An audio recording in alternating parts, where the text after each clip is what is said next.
আসসালামু আলাইকুম, স্বাগত জানাচ্ছি আরটিভির মধ্যাহ্নের সংবাদে। আপনাদের সঙ্গে রয়েছি আমি মাহি রহমান। বিস্তারিত সংবাদ জানাবো। বিশ্ববাসী জুলুম দুর্নীতির বিরুদ্ধে বাংলাদেশের মানুষকে ঐক্যবদ্ধ হতে দেখেছে বলে জানিয়েছেন প্রধান উপদেষ্টা ডক্টর মোহাম্মদ ইউনূস। সকালে চীনে Boao forum for Asia BFA সম্মেলনে দেওয়া ভাষণে তিনি এই কথা বলেন। ডক্টর ইউনূস বলেন, 2007 সালে আমি BFA-তে ক্ষুদ্র ঋণ বিষয়ে আলোচনা করি, কিন্তু আজ আমি ভিন্ন এক ভঙ্গিতে আপনাদের সামনে দাঁড়িয়েছি। এমন একটি বাংলাদেশের প্রতিনিধিত্ব করছি যে বাংলাদেশ গত বছরের জুলাই আগস্টে ঐতিহাসিক রূপান্তরের মধ্য দিয়ে গেছে। প্রধান উপদেষ্টা বলেন, জনগণের আস্থা ফিরিয়ে আনতে আমরা গুরুত্বপূর্ণ সংস্কারের উদ্যোগ নিয়েছি। নির্বাচনী ব্যবস্থা, বিচার বিভাগ, সিভিল প্রশাসন এবং আইন প্রয়োগকারী সংস্থার সংস্কারের জন্য স্বাধীন কমিশন চালু করা হয়েছে।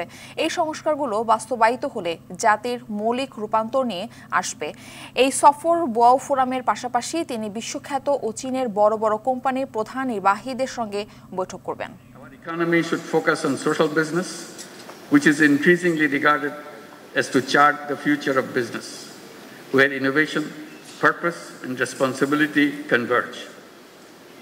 Boao Forum and other similar initiatives in Asia should enhance collaboration of youth and entrepreneurs, and particularly youth entrepreneurs, to make Asia a better place for our generations to come.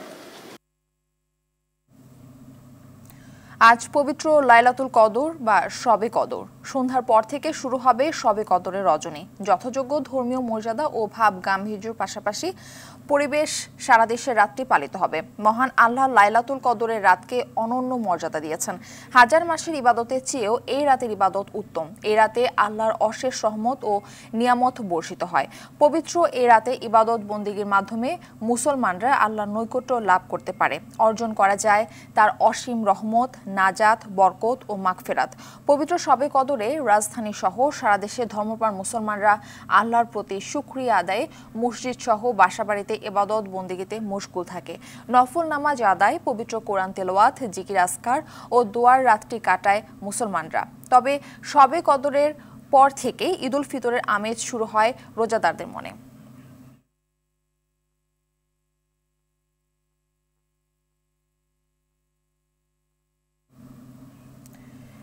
নারীর টানে বাড়ি ফিরছে নগরবাসী। ঈদুল ফিতর উপলক্ষে ভোর থেকে উপচে পড়া ভিড় কমলাপুর রেল স্টেশনে। ট্রেন এবং প্ল্যাটফর্ম কোথাও তিল ধারণের ঠাঁই নেই। তবে স্বস্তির বিষয়, 2-3টি ট্রেন ছাড়া প্রায় সব ট্রেনই সঠিক সময়ে ছেড়ে গেছে। এবার সরকার ঘোষিত ছুটি 6 দিন হওয়ায় ঈদ যাত্রা অনেকটাই নির্বিঘ্ন হচ্ছে। এতে সন্তোষ প্রকাশ করেছেন সাধারণ মানুষ। স্টেশন ম্যানেজার জানিয়েছেন, আজ মোট 70টি ট্রেন কমলাপুর থেকে ছেড়ে যাবে। এর মধ্যে বিশেষ ট্রেন একটি। প্রায় 50,000 যাত্রী প্রতিদিন কমলাপুর থেকে নিজ গন্তব্যে যাচ্ছেন। গাবতলী, মহাখালী ও যাত্রাবাড়ি বাস টার্মিনালও যাত্রীদের চাপ রয়েছে। ভোর থেকে বাস কাউন্টারগুলোতে ভিড় দেখা গেছে। এ কারণে কল্যাণপুর, শ্যামলী, গাবতলী এলাকায় সকাল থেকে যানবাহনের চাপ রয়েছে। সড়ক পথে গতকাল থেকে যানজট কম থাকায় খুশি সাধারণ মানুষ। প্রয়োজন নাই, তা আমরা সেইভাবেই চেকিং এর লক্ষ্যে প্রতিটা যাত্রীদের টিকিট চেক করে করে আমরা প্রবেশ করাচ্ছি। অনেক সময় যাই, ঝামেলা হয়, তাই জন্য 10 দিন আগে কেটে রাখছিল। অন্যান্য বছর ঈদের তুলনায় এবার ঈদটা অনেক আরামদায়ক, স্বস্তি, রাস্তাঘাটে কোনো যানজট নাই। এই মুহূর্তে কমলাপুর রেল স্টেশন থেকে সরাসরি যুক্ত হচ্ছেন সহকর্মী জাকারিয়া খান। জাকারিয়া, ঈদ যাত্রা কমলাপুর রেল স্টেশনে কি পরিস্থিতি দেখছেন জানাবেন। জি মারফি, যেমনটাই আপনি বলছিলেন, আমি কিন্তু সকাল থেকেই কমলাপুর স্টেশনে আমরা আছি এবং এখানে এসে যেটি দেখতে পেরেছি যে সকালে কিছুটা যাত্রীচাপ কম থাকলেও বেলা বাড়ার সাথে সাথে কিন্তু যাত্রীচাপ বাড়ছে। এবং আজকে আপনি যেমন জানেন যে সপ্তাহের শেষ কর্মদিবস বৃহস্পতিবার, সেই হিসাবে কিন্তু আজকে যারা অফিস করবেন তারা কিন্তু অফিস করে বিকালের পরে বা সন্ধ্যার দিকে কিন্তু তারা গন্তব্যের উদ্দেশ্যে রওনা দিবেন। এছাড়াও ঈদযাত্রা যেহেতু শুরু হয়েছে, সেই ঈদযাত্রাকে কেন্দ্র করে কিন্তু কিছুটা বাড়তি চাপ থাকবে আশা করা যাচ্ছে। কিছুক্ষণ আগে স্টেশন ম্যানেজার আমাদের সাথে কথা বলছিলেন।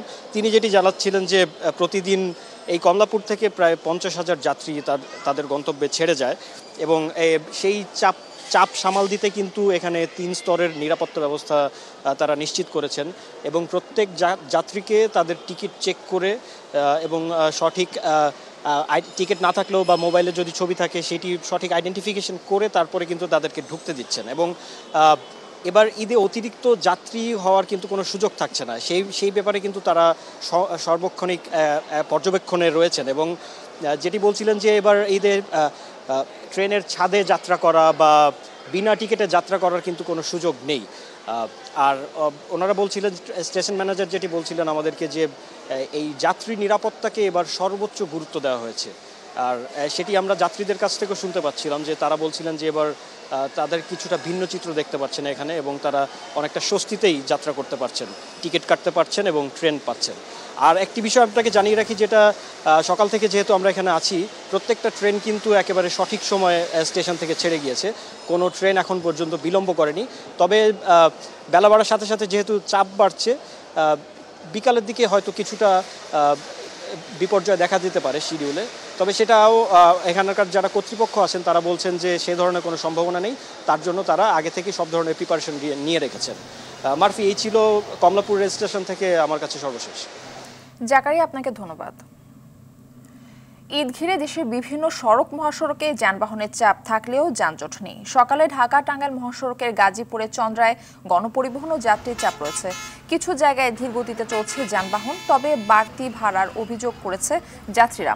টাঙ্গাইলের গোড়াই, মির্জাপুর, করটিয়া বাইপাস, রাবনা বাইপাস, এলেঙ্গা ও যমুনা সেতু পূর্ব পারে যাত্রীদের ভিড় রয়েছে।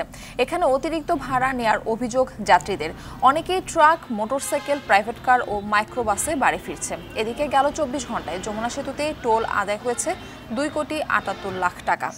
সিরাজগঞ্জের যমুনা সেতু ও পশ্চিম সংযোগ মহাসড়কে বাড়ছে যানবাহনের চাপ। বিকেলের দিকে চাপ আরও বাড়তে পারে। ঈদযাত্রার ভোগান্তি নিরসনে নানা পদক্ষেপ নেওয়ার কথা জানায় পুলিশ।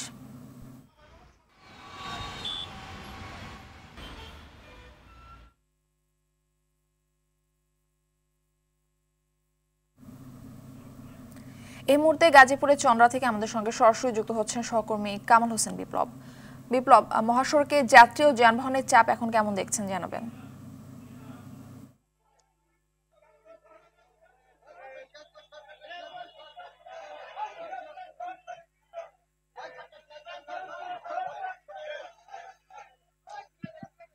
জি মারফি, আপনি জানেন যে এই ঢাকা টাঙ্গাইল মহাসড়কে প্রতি বছর ঈদ আসলে চন্দ্রা ত্রিমুর এলাকায় কিন্তু যাত্রীদের চরম ভোগান্তি পোহাতে হয়। এবারও ভোগান্তির আশঙ্কা করছেন তারা। আপনাকে একটু বলে রাখি, সকালে গণপরিবহনের চাপ থাকলে কিন্তু যাত্রীর চাপটা কিছু কম ছিল, কিন্তু বেলা বাড়ার সাথে সাথে কিন্তু এখন যাত্রীর চাপ বেড়ে গেছে। এর মধ্যে চন্দ্রা ত্রিমুর এলাকায় যে যাত্রী রয়েছে তারা আমাকে জানিয়েছেন যে গতবার যে ভাড়া দিয়ে তারা দেশে গেছেন তার চেয়ে কিন্তু এবার ভাড়াটা একটু বেশি নিচ্ছেন। এদিকে পুলিশ প্রশাসনের সাথে কথা বলেছি যে আসলে যাত্রীদের কাছ থেকে অতিরিক্ত ভাড়া বেশি নেওয়ার অভিযোগ রয়েছে। তারা জানিয়েছেন নির্দিষ্ট যদি অভিযোগ তারা পায় তাহলে তাদের বিরুদ্ধে আইনগত ব্যবস্থা নেবেন। তাছাড়া এই মহাসড়কে কিন্তু আজকে কিন্তু কারখানা অনেকটাই ছুটি ঘোষণা করা হবে, আর ছুটি ঘোষণার পরপরই কিন্তু দুপুরের পর থেকে যাত্রীর সংখ্যা বেড়ে যাবে। তবে আইন শৃঙ্খলা বাহিনী বলছে এবার যাত্রীদের নির্বিঘ্নে ঈদ করার জন্য বাড়ি যাবে, তার জন্য সকল ব্যবস্থা তারা গ্রহণ করেছেন। মারফি, এই ছিল চন্দ্রা ত্রিমুর এলাকা থেকে সর্বশেষ খবর। ধন্যবাদ আপনাকে। গাবতলী এলাকায় র্যাবের চেকপোস্ট পরিদর্শন করেছেন র্যাব 4-এর অধিনায়ক লেফটেন্যান্ট কর্নেল মোহাম্মদ মাহবুব আলম। তিনি বলেন, যাত্রীদের যাতায়াত নিরাপদ করতে 3 স্তরে নিরাপত্তা ব্যবস্থা নেওয়া হয়েছে। টহল টিম 24 ঘন্টা কাজ করছে। অতিরিক্ত ভাড়া আদায় অভিযোগ পেলে মোবাইল কোর্টের মাধ্যমে ব্যবস্থা নেওয়া হবে। যাত্রীরা যেন নির্বিঘ্নে যাতায়াত করতে পারেন তার জন্য আমাদের 24টি টহল রাউন্ড দ্য ক্লক টহল প্রদান করছে। যে সকল এলাকা হতে মূলত যাত্রীরা যাতায়াত করবেন সেই সকল এলাকায় যেন কোনো ধরনের অজ্ঞান পার্টি, মলম পার্টি, কোনো ছিনতাইকারী পাল্লায় না পড়েন তার জন্য আমাদের সাদা পোশাকে গোয়েন্দা নিয়োজিত রয়েছে। বাসস্থান ত্যাগ করার পূর্বে আপনাদের পক্ষে যে নিরাপত্তাটা নেওয়া সম্ভব সেটা আপনারা নিশ্চিত করে যাবেন। আর দ্বিতীয়ত, যাত্রাপথে আপনারা অপরিচিত কারো কাছ থেকে কোনো ধরনের খাদ্যদ্রব্য অথবা সখ্যতা গড়ে তুলবেন না। সেনাবাহিনী ও পুলিশের যৌথ অভিযানে রাষ্ট্রপতি ও সেনা প্রধানকে গালি দেওয়ার কল রেকর্ড ফাঁস হওয়া প্রতারক আশরাফুজ্জামান মিনহাজকে গ্রেপ্তার করা হয়েছে। ভোরে শরীয়তপুরের নড়িয়া উপজেলার পণ্ডিত সার বাজার এলাকা থেকে তাকে গ্রেপ্তার করা হয়। প্রধান উপদেষ্টা ও সেনাবাহিনীর প্রধানকে গালাগালি দেওয়ার কল রেকর্ড ফাঁস সহ সরকারের সংহতি, জননিরাপত্তা ও সার্বভৌমত্ব বিপন্ন করার জন্য জনসাধারণের মাঝে আতঙ্ক সৃষ্টির চেষ্টা চালিয়ে প্রতারণা করছে মিনহাজ। এমন একটি কল রেকর্ড বেসরকারি টিভি চ্যানেল RTVর সংবাদে প্রচার হলে তাকে গ্রেপ্তার অভিযান চালায় যৌথ বাহিনী। গ্রেপ্তারের পর প্রাথমিক জিজ্ঞাসাবাদে তার কথার সঙ্গে কল রেকর্ডের মিল পাওয়া যায়।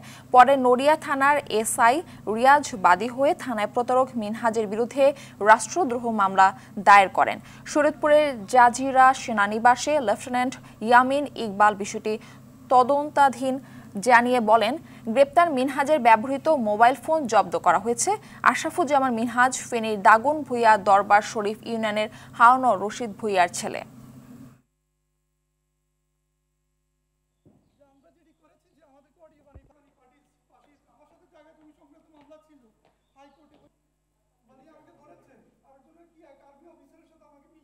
আশরাফুজ্জামান মিনহাজ, ওনাকে আমরা মিডিয়াতে বহুল প্রচারিত, ওনার নামে অনেক প্রতারণার অভিযোগ আছে। আমাদের মাননীয় প্রধান উপদেষ্টা, মাননীয় সেনাবাহিনী প্রধান সবার নামেই উনি প্রতারণা করেছেন, এরকম অভিযোগ আমরা পেয়েছি। তিনি চিশতিনগর দরবার শরীফে উপস্থিত ছিলেন এবং ওখানে গা ঢাকা দিয়েছিলেন। বিএনপির ভারপ্রাপ্ত চেয়ারম্যান তারেক রহমানের নাম ব্যবহার করে প্রতারণা করায় আশরাফুজ্জামান মিনহাজ ওরফে মিনহাজ উদ্দিনের বিরুদ্ধে ঢাকার মহানগর ম্যাজিস্ট্রেট কোর্টে মামলা হয়েছে। ইলতুৎমিশ সওদাগর অ্যানি নামে এক আইনজীবী মামলাটি করেন।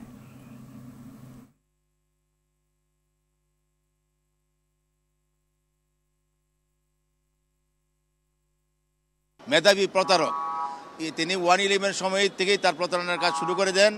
আওয়ামী লীগ ক্ষমতা আসার পরে তৎকালীন আরেক অত্যন্ত দুর্নীতিবাজ মন্ত্রী সাহারা খাতুনের সাথে যুগ সাজসে সে অনেক অনিয়ম, অনেক দুর্নীতি কাজ করে বিএনপির বিভিন্ন স্থানীয় লোকের সাথে সে যোগাযোগের মধ্যে প্রতারণা আশ্রয় নিয়ে সে অবৈধ সুবিধা নেওয়ার জন্য সে বিভিন্ন নিজেকে তারেক রহমানের উপদেষ্টা পরিচয় দিয়ে সে সুবিধা নেওয়ার জন্য চেষ্টা করেন।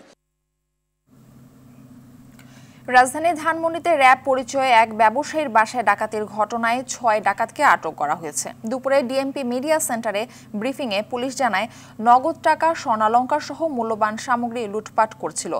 বাসায় বাসিন্দারা 999-এ ফোন দিলে ঘটনাস্থলে পুলিশ উপস্থিত হয়। বেশ কয়েকজন পালিয়ে গেলেও 4 জনকে আটক করা হয়। পরে আরও 2 জনকে গ্রেপ্তার করা হয়। মঙ্গলবার গভীর রাত 4টা নাগাদ 20 থেকে 25 জনের একটি দল ধানমন্ডি 8 নম্বর রোডের একটি বাসায় সংঘবদ্ধভাবে ডাকাতি করে। দলটি সবার গায়ে ছিল র্যাব লেখা জ্যাকেট।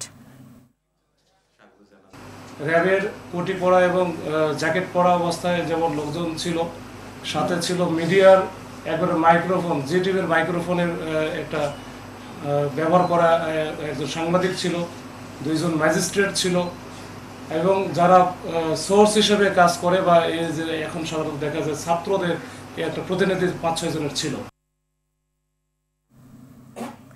মধ্যাহ্নের সংবাদ এ পর্যন্তই। দুপুরের সংবাদ 2:15 দেখার আমন্ত্রণ রইল। ধন্যবাদ সবাইকে।